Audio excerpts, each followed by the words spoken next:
Welcome back to the channel, guys. My name is Joshua Hartford. I'm 19 and traveling the world right now running a digital marketing agency, and it's not always been like this. I wanted to share a little bit of my journey since it's been a while since I posted on this. If you watch some of my past videos, it was when I was probably 16 or 17 and just getting started on Instagram, and I'd like to create this video just to document some of the lessons I've learned while growing the agency so that maybe you can implement it for your company, or if you're planning on starting one, and it can help you accelerate that journey for you. So I started this company with a business partner back in April 2025 now. So it's been about 15 months or so in the making, and boy, have I learned a lot. Year one was all about complete trial and error. So I had no idea what I was doing. My business partner didn't either. It's the first time running an agency for us, and we burned a lot of clients, unfortunately, but it was just part of the learning process.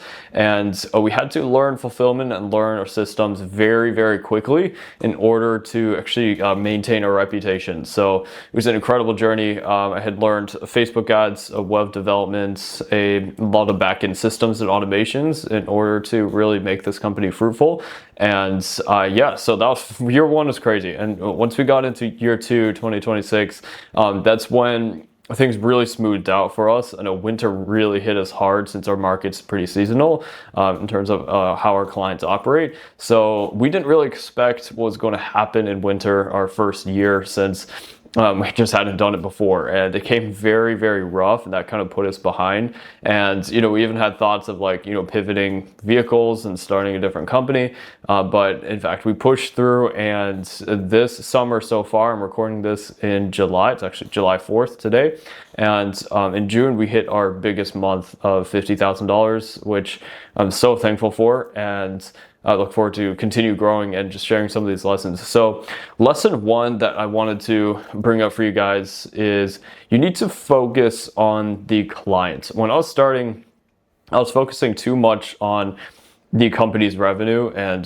just continuing making more and more money for ourselves and not really caring as much about the client. Pretty much all of our energy was focused towards how can we generate more revenue. And although that's very important, I do want to note I was kind of in charge of fulfillment in this company. So if you are doing fulfillment, then there has to be a natural balance of how much you're trying to grow the company and how much you're trying to service the clients. If you have a business partner, this was a massive advantage I had.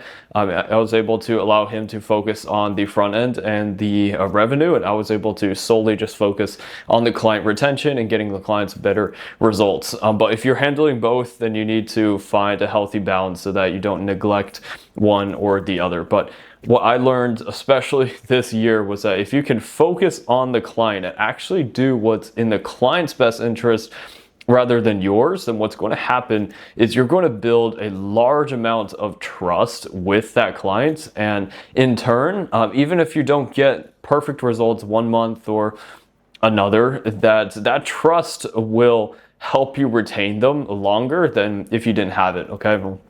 A lot of the times this comes in the form of actually advising them to do something that may be against your best interest. For example, if perhaps they might need to, they have a health issue or something and they need to actually physically pause the business, and actually recommending them to pause and not charge them in the agency, they're going to hear that and be like, wow, okay, this person's actually, advising me on my best interest, and I should trust him because of that.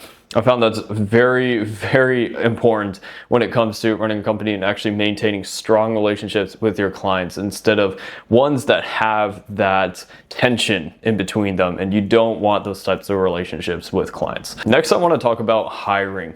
When we started, we were so hesitant to hire because we wanted to maintain as high profit margins as possible. And it worked for a while until fulfillment just became way too overwhelming for me to handle. We had scaled up to around 25 active clients or so last year, and I was working way too much. I was getting so burnt out. I think I clocked 100-hour week, and it was very, very painful. So You don't you don't want to do that. You do want to hire properly though. So at the beginning, you don't want to hire expensive. You want to try to go for the cheapest labor possible, just at the beginning, so that you actually have the revenue to reinvest back into the company. Now you could hire from, South America is great. They have amazing, they don't really have accents, so it's great if you're trying to find someone for to be client facing. And someone for the back end could be someone from Asia or Southeast Asia or anywhere like that. They can be incredibly proficient at the back end of the company, video editing, scripting, all that good stuff. So now this year in 2026, what we've done in the past month or so is hire a new media buyer, a success manager, and a senior video editor that all have become like very helpful to the company very quickly. And that was a mistake that I felt like I put off way too long, and I should have hired probably 2 months ago or so. But we learn as we go. It's the first time for me hiring a second media buyer and a second second CSM to replace me, since that's what my current role is, managing the client relationships. And since then, it's been busy training them. I have not trained the success manager as much as I wish we could have gotten to at this point, but we're learning really quickly, and I'm very excited for that time when she'll be able to pretty much take over all of the client relationships and continue allowing me to hire more people. So that is another lesson that I think you should learn, is that don't be hesitant to hire the right talent at the right time. You need people to help you grow your company. Lesson 3 is that your best month in the business is your worst month. That is at least a mindset that I found was really helpful for me to install. Last year, a lesson that I learned was we were celebrating our wins too much and too early. We would look at a personal record a month, and we would celebrate, and in turn kind of become comfortable. We wouldn't put in the same amount of effort that we needed to have gone up to the next level. And I feel like this month we've done a much better job at that, seeing each month increase dramatically, and just being very comfortable with it, and just being like, hey, this is not a record. This is not, an amazing thing that we should just sit down on the couch and, and chill with. This means that, we need to keep going. Like, these are rookie numbers. That's what I like to say. So I hope that helps you in terms of your mindset. Number 4, avoid bad clients.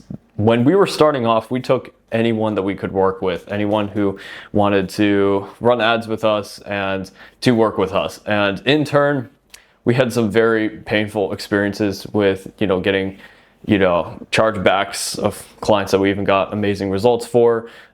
People who were just very annoying to work with, and in return caused the company a massive amount of energy and resources and time that was just not worth what we paid for. And I know at the beginning it's kind of how you have to be, just take whatever you can get. But going into the future, really the money is not the only thing. It's also how the service delivery can actually flow. Is it a client that you want to work with?